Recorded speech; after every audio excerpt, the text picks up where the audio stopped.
Hello everyone, and now welcome to game number 2 in this series between Focus and Lucifer. I'll be your caster for this game as we now move into game number 2 of the series. If you guys haven't watched game 1, well, watch game number 1 first. And we're going to be talking about what happened in game 1 as we recap into game number 2. Game number 1. If you're still watching this and haven't watched Game 1, you had plenty of time to go watch Game 1 first, so spoiler alert.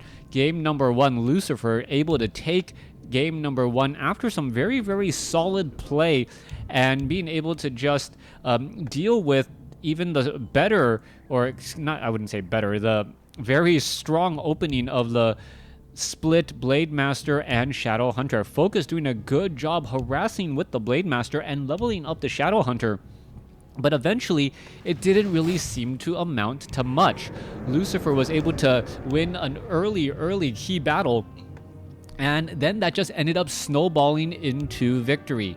Focus ended up trying to use some cute sapper play, but unfortunately the ghouls and the map awareness of Lucifer was able to stop several, or one or two of those sappers from taking down the ziggurats, thereby allowing Lucifer to get eventually ahead. Now, let's go ahead, move to Japan so you can play Turtle Rock close again. Alright, so let's see what's going to be happening here in just a moment. It looks as though it will be a Blade Master versus a Death Knight opening once more. It is going to be some Crypt Fiends popping out of here in just a moment, as we already have the ghouls trying to clear out this, well, these trees here. Alright, there's the Ziggurat, there's the Crypt Fiend, and we should be getting to some more Crypt Fiends here in just a moment. Now, Turtle Rock is a map that generally does favor Orc. The corner expansions, or the corner creep camps here, do drop very, very powerful items that scale very well for that Blade Master. It's often said that Blade Masters need to be lucky in order to get the right items, but if there is just so many creep camps on that map that drop very powerful items, eventually Kismet and Fate will start to favor you. Now, we did see Focus go after this Ogre Magi creep camp here and then also take down the Forest Troll Trappers in an earlier game, but it doesn't look like he is going to be using that particular strategy. He wants to make sure that the Grunt is not going to scout out any sort of undead over on that side. Talisman of Evasion has been picked up. Not necessarily the best item for that Blade Master, as he's going to be returning back home, picking up a healing salve, healing himself back up, and then perhaps trying to clear out this creep camp with the additional help of a Grunt. Blade Master, using a Clarity Potion and a healing salve, is going to slowly get back up. Meanwhile, Death Knight, still sitting at level 1, is going to find the Grunt, take a little bit of damage right there, as the Crypt Fiends still wandering back and forth here.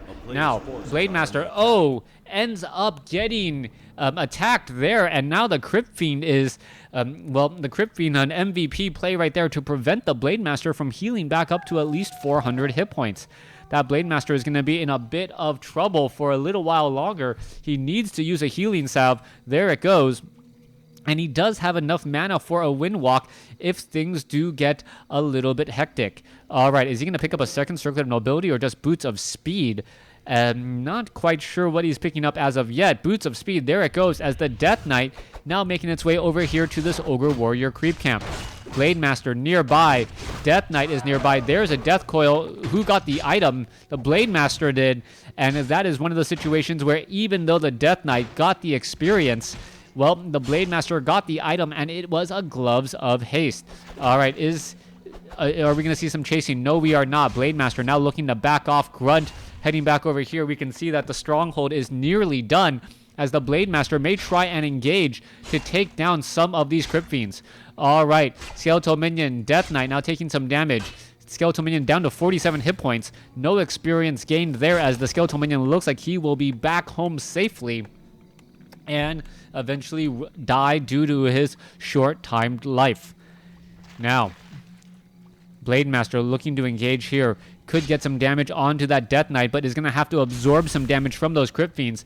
Yes, the Blade Master did have a Talisman of Evasion, but he opted to sell it earlier in order to get a little bit more gold. Back across over here, you can see the bestiary is coming into construction already, as we're now looking at where the unit's going to be going next. Blademaster looking to engage. Crypt Fiend's now looking to engage off over here. Blademaster is in a little bit of trouble. Is he going to end up falling at the hands here? The Death Knight not going to be able to catch up to him, as that Blademaster does have boots of speed. Now, I am a little bit surprised that Focus is still opting to go for Spirit Walkers off of that Spirit Lodge. What we saw earlier was just a lot of Devour magic from those Destroyers, and those Destroyers were able to mitigate all of the healing or the damage prevention that would have been done through Spirit Link, and then ended up getting a little bit of a damage bonus themselves. That's always a bit of a scary proposition, as the Blademaster now looking to engage here. There is a purposeful attack onto the Blademaster, as the Skeletal Minion still wandering back around. Beautifully done there, not following up the attack on the minions to aggro them, so he has still just a bit of sight. All right, Skeletal Minion is going to be sitting off over there. Meanwhile, off another Skeletal Minion dealing a bit of damage. We are going into Berserker Strength from Focus, so Focus will have stronger grunts here in just a moment. And we also see the Shadow Hunter joining in. Now, the Blademaster is still just sitting at level 1, and he is going up against still a level 1 Death Knight. Both of them are very, very close to leveling, as we are already upgrading the Black Citadel and about to get out a Lich. Ogre Warrior now coming to engage. It looks as though going straight after that Ogre Magi. There's a couple of ensnares now going down. Ogre Magi going to get taken out very easily. Blademaster will get to level 2. Rune of the Watcher can be dropped. In addition to Boots of Speed, why aren't the units trying to pick that up? Death Knight is now going to show up, and this could be a very, very bad day. Skeletal Minion. All right, who picked it up? Blademaster now has double Boots of Speed and was able to get a Hex onto the Death Knight. Death Knight in serious trouble, and Death Knight gets taken down. No time to use the Scroll of Town Portal, as the Blademaster is now in a little bit of trouble here as well. He does have enough mana though, and does he have Dust of Appearance on him? Yes, he does have Dust of Appearance. Down to 38 hit points. It looks as though, wow, the Blademaster falls as well. And now both sides suffering terrible, terrible damage, as the Crypt Fiend unable to burrow himself. But it looks as though it will be a handful of trades for grunts versus other units. All right, Frost Nova, Shadow Hunter gets taken down, and Lucifer, losing his Death Knight first, comes out smelling like a rose, as this Lich is at level 2 and going to be picking up a little bit more gold as well. Wow. Lich dodging a bit of bullets. Once more, Raiders are all around. Crypt Fiends are here. Where can they really go here? Raiders could perhaps try to land some ensnares. Death Knight was only at level 1, remember, so the resurrection was rather quick. Meanwhile, the Shadow Hunter and the Blademaster both need to be resurrected, and that means that this is going to give some quality experience time for the for the Death Knight and that Lich. Now, however, the Raiders are outside constantly patrolling, basically trying to make sure that the Death Knight cannot do anything here at all, as we now see Obsidian statues making a bit of a rollout here. All right, Crypt Fiends coming to engage. Raiders now looking to back off. Armor now coming into play here. Obsidian statue healing up a bit of units. Another ensnare now does go down, as the Gargantuan Sea Turtle is in position. All right, so far, the ensnare actually having a fairly decent effect, as a lot of the creeps are ignoring that particular Crypt Fiend, simply walking by. Death Knight, now sitting at level 2, has Unholy Aura, as the Blademaster now finishing off the Sea Turtle hatchlings there. All right, Blademaster selling some items. Blademaster now wandering around here, gonna perhaps be heading off to the north. Thank you for hanging up. Blademaster now going to be hanging off over here to the northeast, and going to perhaps try and take on this Ogre. Oh, wow, I accidentally made my screen smaller. All right, no real big deal, as the Ogre Lord now going to engage. If you notice, the aspect ratio kind of changed there. My apologies, it's off by like about 3 pixels.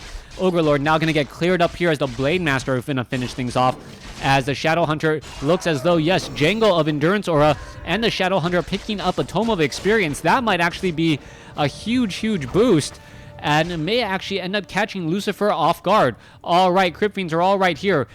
Do we have fortified armor? No, we do not. The burrows are rather empty. 41 over 50. Voodoo Lounge going to get taken out very quickly. Selling some items first. Blade Master shows up. There's a quick ensnare.